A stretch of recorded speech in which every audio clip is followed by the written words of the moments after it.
Hey everybody, and welcome back to our Coach Basics this week. Good afternoon. I hope you all are having a great day. This afternoon I wanted to talk to you all about kind of what a day in the life of being a coach is like. And I've got, a bunch of examples of things that I do every day to kind of demonstrate for you what a day in the life of a coach is like. And before I get too much into it, I just want to make sure I point out right now, it is different for everybody. My schedule is not going to be the same as somebody else's schedule who's maybe working this business full time, but I want to give you an example of what it's like to be a coach and also have another thing going on the side. For those of you that don't know, I'm a full-time graduate student at the University of Michigan. I'm a doctoral student, so I spend the majority of my day in class and in lab pursuing my doctoral degree. But I'm still building this business. I'm doing it part-time, and I'm doing it more flexibly than maybe somebody who is building a business. And I'll demonstrate to you what I mean as I go through what my day is usually like. So I wake up at 5:30 every day. So some of you immediately will just be like, ugh, I can't do that. You don't have to do that. I find that I function better early in the morning, and that it's easier for me and for my schedule to make sure I get certain activities done first thing in the morning before anything else can conflict with them. So I wake up at 5:30 and I spend the first part of my day, I'll actually show you. I spend the first part of my day doing a journaling activity that I've just recently kind of honed and started, but essentially what it is I have my little journal here and I write, and I made this. If anybody wants to know, wants the template for it or whatever, I can totally send it to you. But what it is I write 3 gratitudes every morning, at least 3 gratitudes, and then I kind of do a little bit of a brain dump in the morning, and just my question is, how am I feeling today? And it's essentially, the idea is just to get all of that stuff that I'm thinking about that could distract me going into my day out on paper, so that it's not clogging up my mind as I go into class and as I start doing my Beachbody work. So I do that journaling every morning. I also, if I can find my book here, I also do personal development. So this is the personal development book I'm reading right now, Unlimited Power. And I'll spend a little bit of time before my workout doing that. So then 6 o'clock rolls around, and by at least 6:15 at the latest, I have a little bit of flexibility in my morning. I have started my workout. And right now my workout is PiYo. I just recently finished half marathon training in Body Beast. And I wrapped that up and wanted to do something that was a little bit easier on my body, would allow me to improve my flexibility, which I'm not very great at. So I'm doing PiYo right now, and I get that PiYo workout done at 6:15. I am a morning workout person. As I said, you may not be. This schedule may not work for you at all.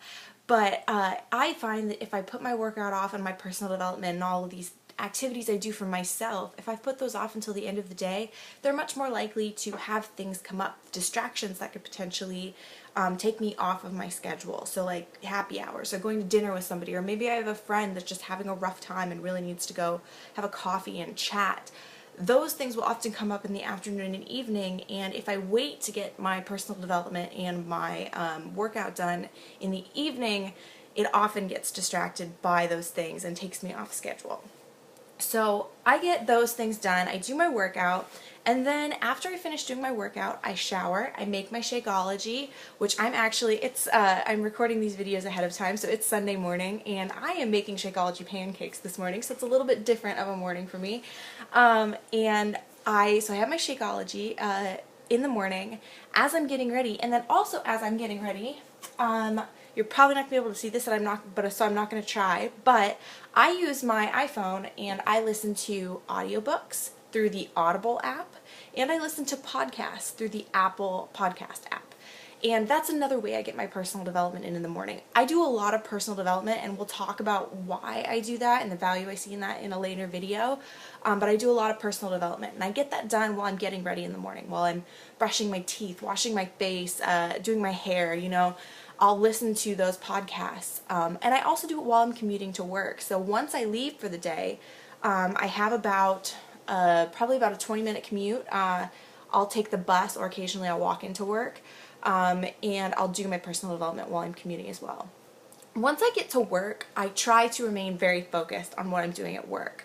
I am a doctoral student, but I'm actually a weird doctoral student because I am doing a dual degree, so I'm doing my master's at the same time.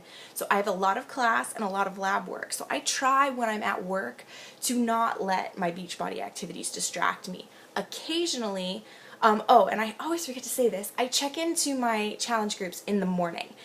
During that time when I'm getting ready. I try to check in with them in the morning. If I don't do it in the morning before I leave, I'll check in first thing when I get to work. But once I'm at work and once I've got things going and I'm in class, I try to stay very focused on my activities for lab for the day. Occasionally I'll have a break in the day, you know, maybe from 12 to 1 or from 1 to 2, and I'll take that time to respond to messages or to check in with my challenge group again.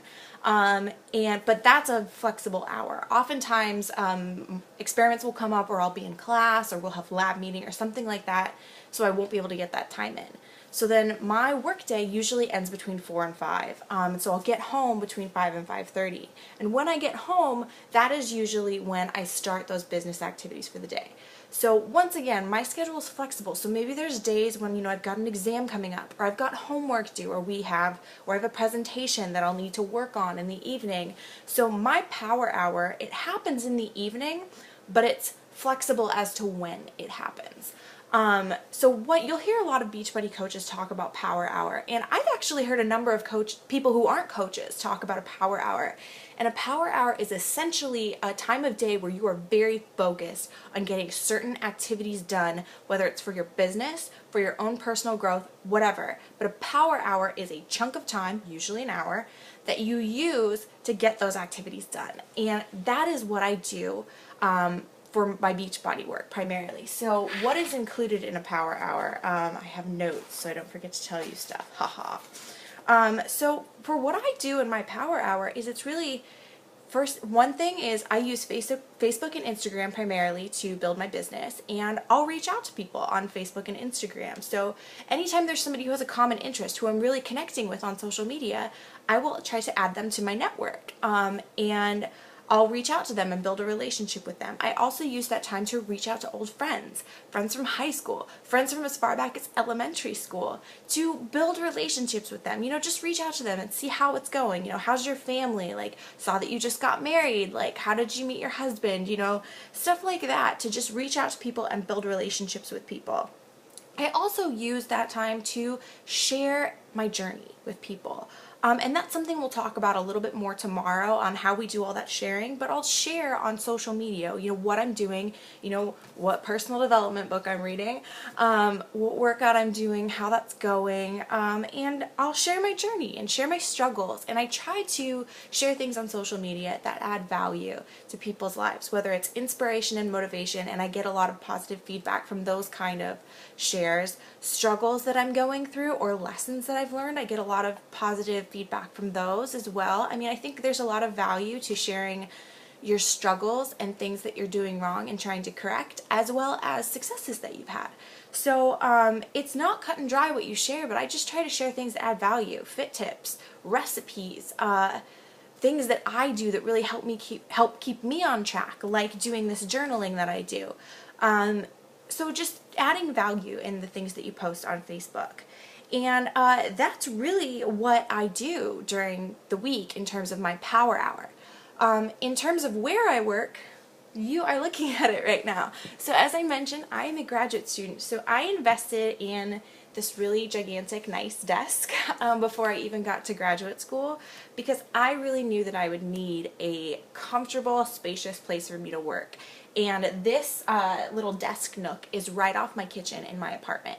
And I really like it for not only for my graduate work, so I do a lot of reading of papers, I work on presentations, I do a lot of research, you know, just like internet research. So I can use this for graduate school, and as you can see, it's also a place of incredible inspiration for me in terms of building my Beachbody business. So this is where I get my work done. I know many coaches who maybe they have an office space. I'm very jealous of those coaches. Or maybe, you know, Keisha, for example, for those of you that know Keisha, lives in Manhattan. Ooh, it just got real bright. Keisha lives in Manhattan, and she probably doesn't have space to have a big desk like this or to have an office. So she may work at her coffee table, or a lot of coaches I know just work at their kitchen table. Where you get your work done doesn't really matter. It's just what you're doing day to day and making sure you're getting those activities in that is the difference maker here. So that is, in a nutshell, a day in the life for me as a Beachbody coach and as a graduate student. So it's entirely possible to build this business while you're doing something else full time. We've got tons of people from tons of different walks of life doing tons of different things while they're building their business, and they may or may not have aspirations to go full time. But whether you're doing this part time or whether you're doing this full time, you just have to get those little activities in every day. And we're going to talk about what those specific activities are in terms of being a successful Beachbody coach tomorrow in our 3 Vital Behaviors video. So that's all I have for you today. If you have any questions about maybe what it takes for people who are working other occupations, people who aren't students, maybe they're full-time in the corporate world, we have other coaches in this group that can answer those questions for you. So feel free to reach out and ask questions in the comment section, and myself and the other coaches in this group will help answer those questions for you. I hope that this was informational for you, and I will talk to you all tomorrow. Bye!